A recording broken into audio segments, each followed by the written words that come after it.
I mean, I thought I was in an incredibly safe, healthy, beautiful place to live. And now I don't feel so safe. Save your health! Save your health! The only people who have spoken up in support of this landfill are either making money because of the landfill directly, or because they're concerned that their paycheck from the town will be cut off. Everybody needs to go inside! There is no significant difference between a hazardous waste site and a municipal waste site. And it's being brought here and buried in my backyard. It's being buried in my backyard, just buried. Thank you. Thank you, everybody. These regular people rose to the occasion and with very little prompting from anybody, told their story and weren't afraid to tell it. And I thought that story was very powerful.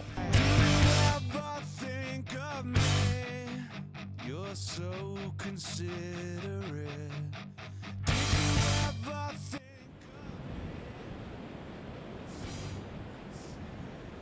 How I became involved in this fight. In the spring of 2008, late winter, early spring, I was told that the landfill would be expanding, so it would be the largest municipal solid waste landfill in the state. And I am an attorney. I'm from Southbridge.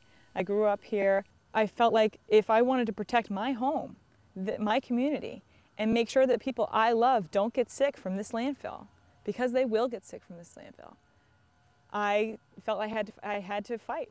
And so that's why I'm doing this. I think money was a primary motivator for some of the people on the Board of Health and almost all the people that voted for it on the town council. Who in their right mind would invite £1 billion of trash into their community if they weren't getting paid off? What I found out after some time had gone by and I was really immersed in the site assignment process is that this is a dog and pony show that goes from municipality to municipality, making sure that these landfills get approval so that they either go in for the first time or they get expanded. The waste company wants to expand it so that it takes in way more municipal solid waste or household trash, and so that it will be the largest solid waste landfill in the state. And in order to do that, they need to apply for a new site assignment, and the Board of Health in Southbridge had to approve that site assignment. And so there was a set of hearings, and we all attended these hearings, and we brought our experts forward. I have informed you regarding MSW landfills and their effect on public health. And basically to show the Board of Health that this was a threat to the public health, safety, and the environment. It really was kept pretty quiet. It was called a minor site modification. And people didn't realize that it was going to make the Southbridge landfill the largest municipal solid landfill in the state. They thought it wasn't a big deal. The hearing progressed. There were a couple of valiant people, specifically Larry Bynema and John Gaddy, who fought this from the beginning, who were involved in the hearing process from the beginning. And it looked like it was just going to go forward, and really there wasn't really much opposition to it. Then people got wind of what happened. Communicating this to everyone, because we put it in the newspapers, you know, and word of mouth, and you know, we had a petition and an online petition, and people went through their neighborhoods, but it's still so many people in our community just don't even know what's happening. And the frightening thing is that if we hadn't been paying attention and hadn't inspired people to go out initially, then no one would even know about it, and it would just happen. And our air, water, and ground would be contaminated before anyone even, you know, while no one was looking. They slip these things in communities. It's difficult, and that's why, you know, years ago I always kind of laughed. The government used to be my friend. I could trust them, you know, that they would have my best interests and all our best interests at heart, but we sure have lost our way when it comes to that. Why should the people of Southbridge, Southbridge, and Charlton have to fight this hard? And they're fighting hard. They really are. Why should they have to fight this hard? why isn't the municipality protecting people? Well, I think it's always the same way. I would say that they voted for it because it was convenience. I mean, what were they going to do if they didn't vote for it? They might have had to work, or they might have had to come up with other solutions, which there were, which we were happy to give them and work with them. But I think that, once again, like all town councils, city councils, school committees, they get duped to believe that there's money in this for the town. Can you hear me in the back? Okay. Before we open the formal hearing portion of tonight's solid waste site assignment hearing. And I always wanted somebody to answer the question, how much have we made so far with Casella? I mean, what do we show here as progress? A soccer field, I mean, can we be placated by that? But what in actual real dollars have we made that's made a difference for this town? If they're going to pimp us out, don't do it for $1 a day. Don't do it at any price without our informed consent.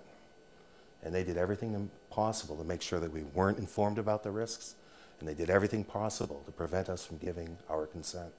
Why would anybody choose to increase the level of hazard? Well, the answer, when people do choose, almost always comes down to money. Because expanding the landfill is going to bring more money to the community. My point is, it's also going to bring more ill health to the community. This is something that individuals must balance. Are you willing, for the sake of having a few more bucks for the school budget, to have your children less well? In the end, the Board of Health makes a decision not on the reasonable evidence, not on the evidence as a reasonable person would, but based on the pressure that they're getting from the people who work in town hall. They needed the money, and I think it was just a financial decision on the part of the Board of Health, and that was the one thing they were supposed to leave out of it. If the Board of Health didn't approve the site assignment, they were told that their friends who worked for the town, teachers, firemen, police officers, and especially health agents, would be fired. As I've said before, you either had to be in denial, stupid, or on the take, not to realize that the message was overwhelmingly, this was not good for the town. We worked so hard, and we had thousands of people behind us, and we found out the only people who didn't support us in any way were people who were somehow profiting from it. And to walk away, to know that those thousands of people can come out for something and sign petitions and attend rallies and work in their neighborhoods for a cause. And then to find that they totally ignored all of us and still said yes to this, to allow in thousands of tons of trash into our neighborhoods and to poison all of us, is frightening. It makes me feel, like we don't have a voice, and that, it just seems so un-American to me.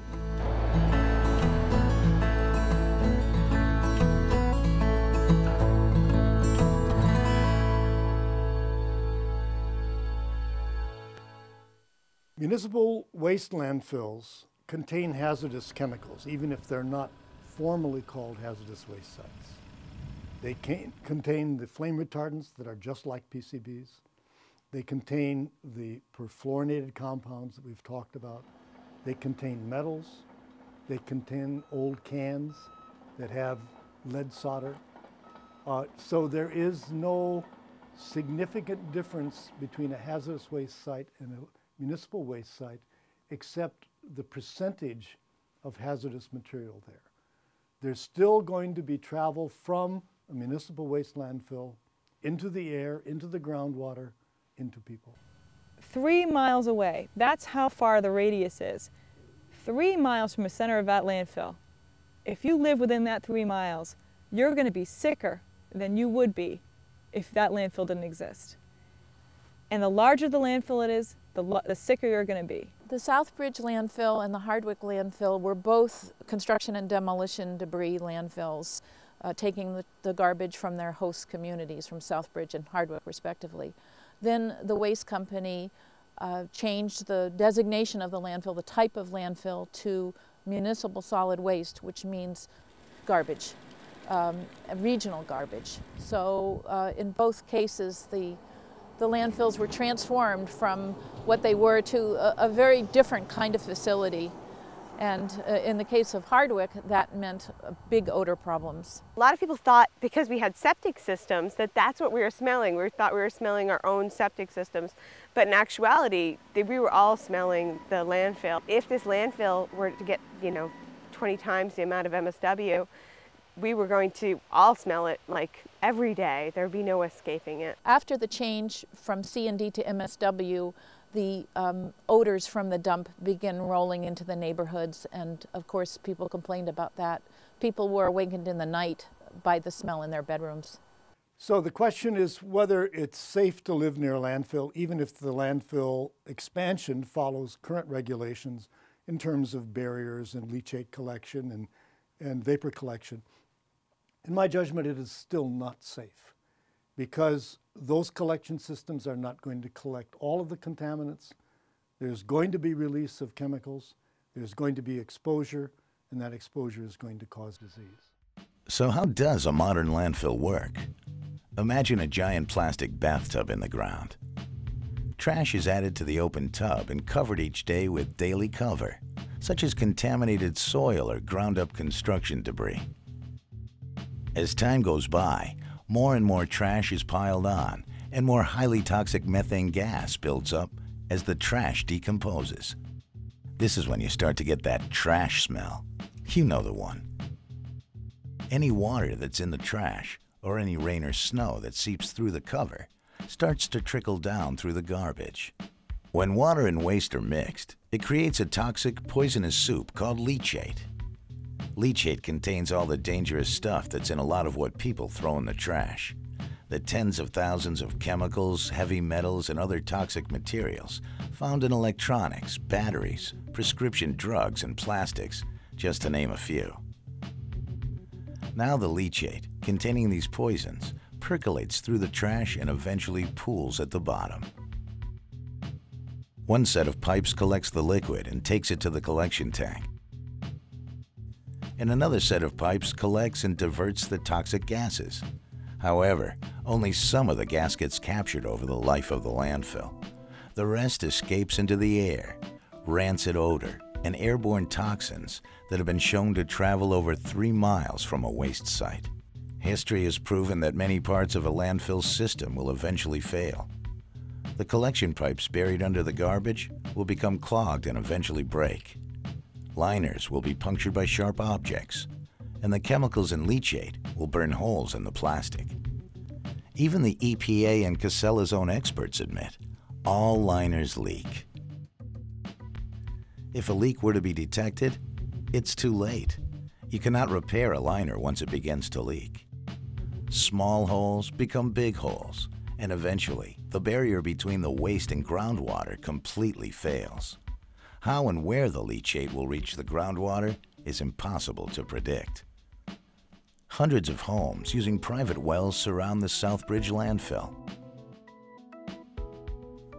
The next time you take a sip of cool water from the faucet, bathe your kids in the tub, or take that long run in what you hope is healthy fresh air. Think about it. Dirty diapers, broken office furniture, bathroom cleaners all sound harmless enough when you're chucking them into the trash. But now you know. We have a really high incidence of asthma. I never had asthma before, and since last year I started it. And I am 39 years old. And I'm going to guess that probably 27–28% of the kids that are in school have asthma. That to me just doesn't seem like a natural thing for a community to have. We have demonstrated in our studies that living near a waste site with PCBs increases the likelihood that a child will have asthma. Asthma is actually the biggest risk factor for lost school days in the U.S. today. And we're seeing epidemics of asthma, especially in children. My biggest concern is the traffic. I moved to here to let my kids, play around the area because it was a good neighborhood, and now I don't have it.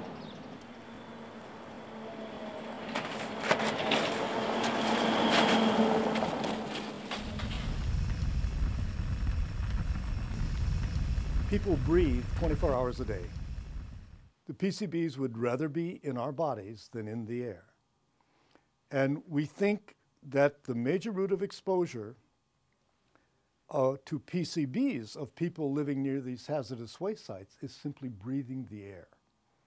One thing I couldn't believe during the site assignment hearing was when we were questioning the engineer for Casella. If anything, I think I asked him if anything would get through the liner, and he said very cavalierly, well, all liners leak. And I couldn't believe that he would admit that all liners leak. So there's definitely going to be leachate in the landfill, and it's definitely going to leak out of the landfill. And then he said something about the second liner, and I said, well, you just said all liners leak. And I said, so isn't that liner going to leak too? And he said, yeah, that one will leak too. So even their own experts admit that this leachate will definitely leak out of a landfill. This leachate, which could contain any chemical that is on the market today, will definitely leak out of a landfill into our ground and surface water. Well water is very vulnerable to leachate from landfills.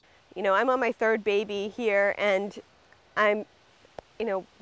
we have well water, and our well goes down 850 feet, and still, every time I run a bath for my kids or give them a glass of water or drink water myself, I mean, being a pregnant woman, I think you say to yourself, I just hope that this is okay, because, to know later on in life, if anything, my children were to be sick at any point, that it could be tied back to where we were living, or, what the air that they're breathing, and, the food that we grow and are in the ground. It's a huge responsibility for a parent. Another moment that I found absolutely incredible, well, actually, during that same segment, we were asking him about how you could fix leaks in liners, and he said you can't fix them because it's too dangerous, because MSW is too dangerous to dig into and fix the leak.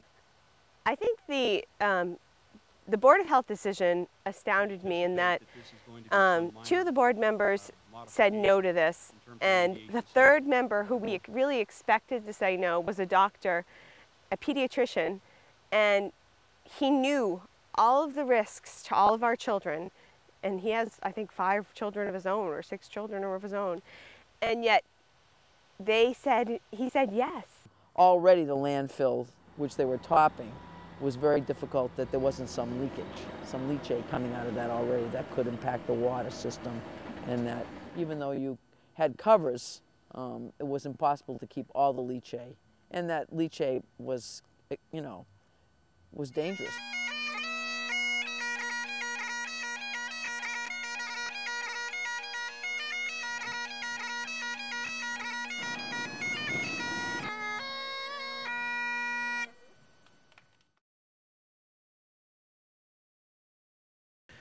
What concerns me about the airport and its proximity to the landfill is that under today's standards, landfills wouldn't normally be allowed to be sited within 5 miles of a municipal airport, or any airport for that matter. This is the runway, showing generally where the runway is. The distance between the end of the runway and the landfill is less than 2,000 feet. They tend to attract a large bird population. And I have concerns as a pilot because not only are there the indigenous birds that we have in the area, but this is a migratory route for Canadian geese. We have seen turkey vultures in the area, and they become a hazard to navigation for aircraft as they're approaching the airfield or taking off and departing the airfield, in that they could strike the aircraft and cause it to, the airframe to fail, or other problems. Birds kill pilots all the time. Birds cause huge damage to planes all the time. Ron said to me, I have nothing against landfills, but it's only a matter of time before someone's picking up a pilot in a bag. And I've done that before, and I don't want that to happen here. I was shocked. I've looked at airport landfill issues in probably 15 countries. I don't believe, even in third world countries, have I ever seen an airport and a landfill this close in proximity to each other. They're essentially, as a bird flies, they're on the same parcel of land. In terms of aviation safety, it is a tremendous increase in the amount of food, putrescible waste, and the potential for attracting large flocks, huge flocks of gulls and vultures, almost unprecedented. I'm not aware of any facility close to an airport that has undergone that kind of increase of tonnage in the last 2 decades. So you're looking at an unprecedented increase in the solid waste stream, and you're dumping it right there on the side of the airport. So to anticipate that this is going to be some minor modification in terms of aviation safety, you're woefully wrong. This is going to be a tremendous, tremendous impact. I thought that he was very poignant and very articulate in the way he stated the concerns that he had as an expert in the field. And I was a bit disappointed that I don't think his remarks were taken as seriously by people who were in a position that should have taken them a little bit more to heart. I'm stunned by looking at the proposal and the maps. I can't think of anything in the last 20 years that has basically raised the hair on the back of my neck more than this. The potential for a catastrophic strike is enormous. You know, I guess all I can say is now you know.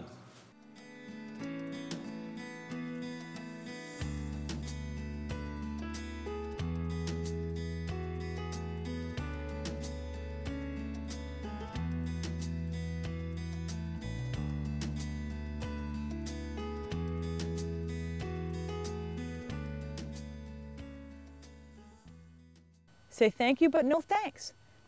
Once that's done, what we have is Southbridge's town landfill, an appropriate use. And then, as a community, all 3 towns should recycle, compost, reduce consumption to the point that we're not burying practically anything in that landfill, so that we can manage it, so that it's on a scale that we can control, and so that we can make sure that the groundwater, the surface water, and the air are not being poisoned. I always say that the hardest thing to do to recycle is to decide to recycle, and then entrepreneurship and common sense take over. Some people say, well, the trash has to go somewhere, but that's not true. We don't have to have all this trash. The amount of products and packaging that we've thrown away per person has doubled since 1960. So that's all those disposable single-serve items and toxic items too. All that can be eliminated with legislation and regulation that holds producers, brand owners, responsible for the products they put out there in the marketplace. This landfill fight has changed me as a consumer because now I can't go anywhere I shop. I feel like I avoid, you know, the plastic items that I know are going to break in a few weeks or a few months and just end up back in my trash because I may realize where the trash is going. There's a very important link between trash and our most confounding global problems, like climate change, for example. Most landfill gas is not captured and it's released into the atmosphere, whereas if you compost and use anaerobic digestion, you capture that material and you do not have that level of pollution, which is why it is so critical to keep organic matter out of landfills. No matter how you look at it, trash is driving climate change. It's akin to allowing your child to clean their room by sweeping everything under a rug. And them asking for this new site assignment is like giving that child a bigger rug. It's just not a good way to deal with trash. Everybody in the country generates waste at home, at play, and at work. And therefore, everyone touches it. So it's a decision that you could make. You put it in the recycling bin or you put it 6 inches away in the garbage bin. And that's all you have to do to get all the benefits of recycling and composting. 2 minutes per week per family. That's what it takes to recycle. And I'm saying that given the economy and given the environment and the world situation, that's a pretty easy price to pay to reduce garbage, to reduce pollution, and to give your city more budget because it costs less to deal with your garbage. I mean, it's not just landfills, and that's where we've kind of gone from this. It's that you have to go beyond all of that, landfills, and we have to start working towards zero waste because otherwise our planet is going to be so contaminated. We did a lot of public education so that people were aware of what was going on, were aware of the issues, the pollution and air and water quality issues, So people in Hardwick wanted this dump closed.